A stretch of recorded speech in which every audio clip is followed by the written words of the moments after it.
Chapter 3. An Unpleasant Meeting. "What are your plans for this morning, Nancy?" her father asked at the breakfast table.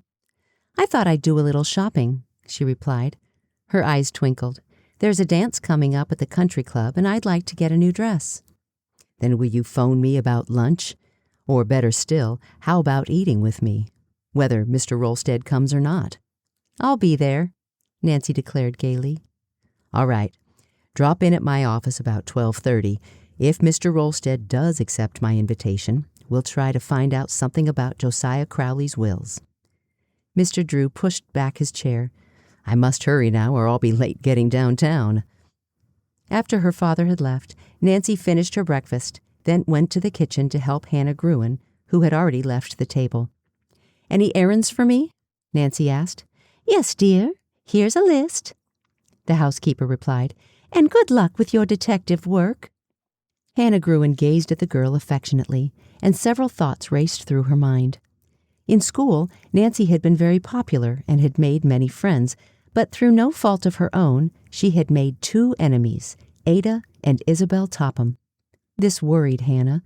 The sisters, intensely jealous of Nancy, had tried to discredit her in positions she had held in school, but loyal friends had always sprung to Nancy's defense. As a result, Ada and Isabel had become more unpleasant than ever to Nancy. "Thanks for your encouragement," she said to Hannah a little later, giving her a hug. "Whatever you do, Nancy, beware of those Topham sisters. They'd be only too happy to make things difficult for you." I promised to be on my guard. Before leaving the house, Nancy phoned the Turners. She was glad to hear that Judy had suffered no ill effects from her fall, but she was disappointed that the police had found no clue to the thieves who had stolen the silverware. "Please let me know if you learn anything," Nancy said, and Edna promised to do so. Becomingly dressed in a tan cotton suit, Nancy set off in her convertible for the shopping district. She drove down the boulevard, and upon reaching the more congested streets, made her way skillfully through heavy traffic, then pulled into a parking lot. "I think I'll try Taylor's department store first for a dress," she decided. Taylor's was one of River Heights' finest stores. Nancy purchased several items for Hannah on the main floor, then went directly to the Mrs. Wearing Apparel section on the second floor. Usually, Nancy had no trouble finding a sales clerk, but this particular morning seemed to be an especially busy one in the department, and an extra rush of customers had temporarily overwhelmed the sales force. Nancy sat down in a convenient chair to await her turn. Her thoughts wandered to the Turner sisters and little Judy. Would she be able to help them? She was suddenly brought out of her reverie by loud-voiced complaints. "We've been standing here nearly 10 minutes, a shrill voice declared. "Send a saleswoman to us immediately." Nancy turned to see Ada and Isabel Topham speaking to the floor manager. "I'm afraid I can't," the man replied regretfully. "There are a number of others ahead of you. All our salespeople are—" "Perhaps you don't know who we are," Ada interrupted rudely. "Indeed I do," the floor manager told her wearily. "I will have a saleswoman here in a few moments, if you will only wait. We are not accustomed to waiting," Isabel Topham told him icily. "Such service," Ada chimed in. "Do you realize that my father owns considerable stock in Taylor's? If we report your conduct to him, he would have you discharged." "I'm sorry," the harassed man apologized, "but it's a rule of the store. You must await your turn." Ada tossed her head, and her eyes flashed angrily. This did nothing to improve her looks. In spite of the expensive clothes she wore, Ada was not attractive. She was very thin and sallow, with an expression of petulance. Now that her face was distorted with anger, she was almost ugly. Isabel, the pride of the Topham family, was rather pretty, but her face lacked character. She had acquired an artificially elegant manner of speaking, which, although irritating, was sometimes amusing. It was her mother's ambition that Isabel marry into a socially prominent family. "I pity any future husband of hers," Nancy thought with a chuckle. Suddenly, Ada and Isabel saw Nancy, who nodded a greeting.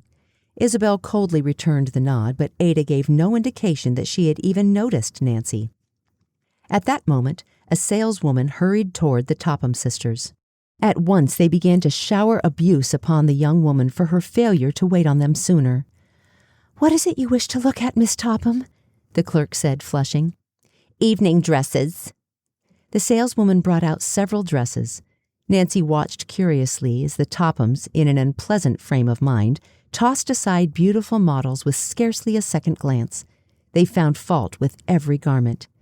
"This is a very chic gown," the saleswoman told them hopefully, as she displayed a particularly attractive dress of lace and chiffon. "It arrived only this morning." Ada picked it up, gave the dress one careless glance, then tossed it into a chair as the distracted clerk went off to bring other frocks. The fluffy gown slipped to the floor in a crumpled mass. To Nancy's horror, Ada stepped on it as she turned to examine another dress. In disgust, Nancy went to pick it up. "Leave that alone," Ada cried out, her eyes blazing. "Nobody asked for your help." "Are you buying this?" Nancy asked evenly. "It's none of your business." As Nancy continued to hold the dress, Ada, in a rage, snatched it from her hands, causing a long tear in the chiffon fabric. "Oh!"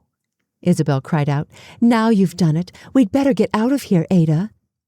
"And why?" her haughty sister shrilled. "It was Nancy Drew's fault. She's always making trouble." "It was not my fault," Nancy said.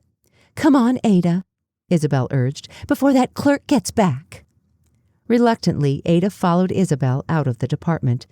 As they rushed toward a waiting elevator, Nancy gazed after them. At this moment, the saleswoman reappeared with an armful of lovely frocks. She stared in bewilderment at the torn dress. "Where did my customers go?" she asked Nancy worriedly. Nancy pointed toward the elevator but made no comment. Instead, she said, "I'm looking for an evening dress myself. This torn one is very pretty. Do you think it could be mended?"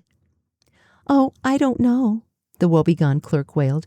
"I'll probably be held responsible, and I can't afford to pay for the dress." "I'm sure tailors wouldn't ask you to do that," Nancy said kindly.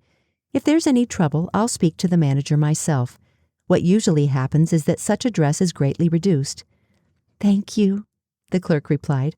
"I'll call Miss Reed, the fitter, and see what can be done."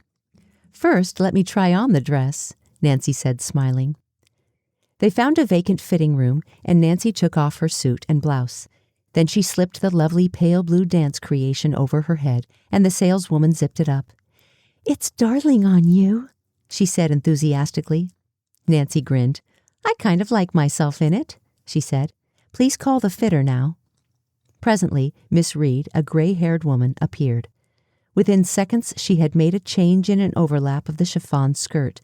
The tear was no longer visible, and the style of the dress was actually improved. "I told our manager what happened," said the saleswoman. "If you want the dress, he will reduce the price 50%. "How wonderful!" Nancy exclaimed. Laughing, she said, "That price will fit into my budget nicely. I'll take the dress. Please send it." She gave her name and address. To herself, she added, "Ada Topham did me a favor, but if she ever finds out what happened, she'll certainly be burned up." Nancy suppressed a giggle. "It's been a real pleasure waiting on you, Miss Drew," the saleswoman said after Miss Reed left and Nancy was putting on her suit. "But how I dread to see those Topham sisters come in here.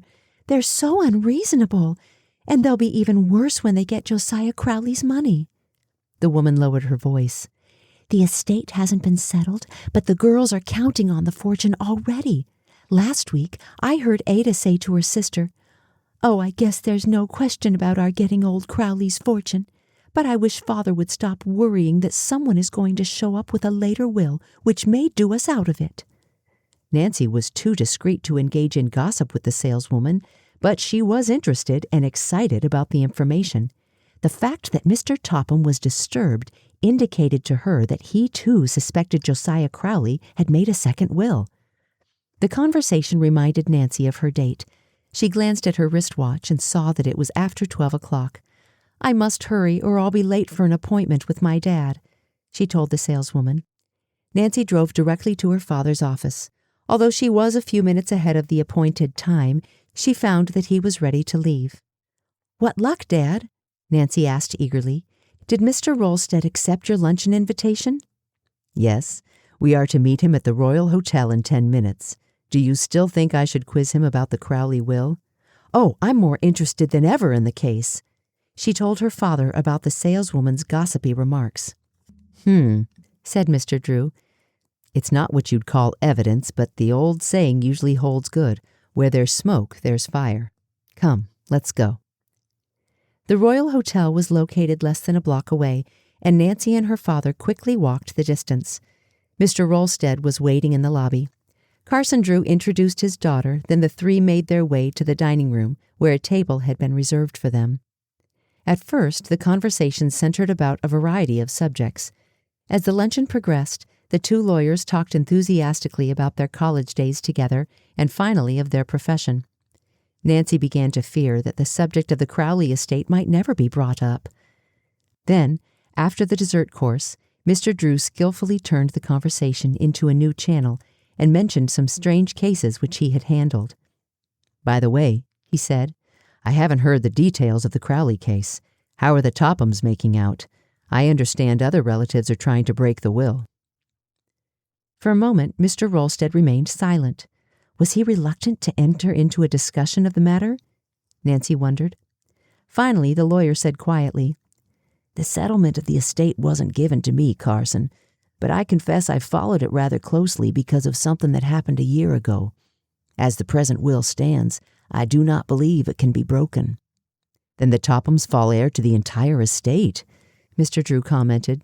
Yes, unless a more recent will is uncovered. Another will? Carson Drew inquired innocently.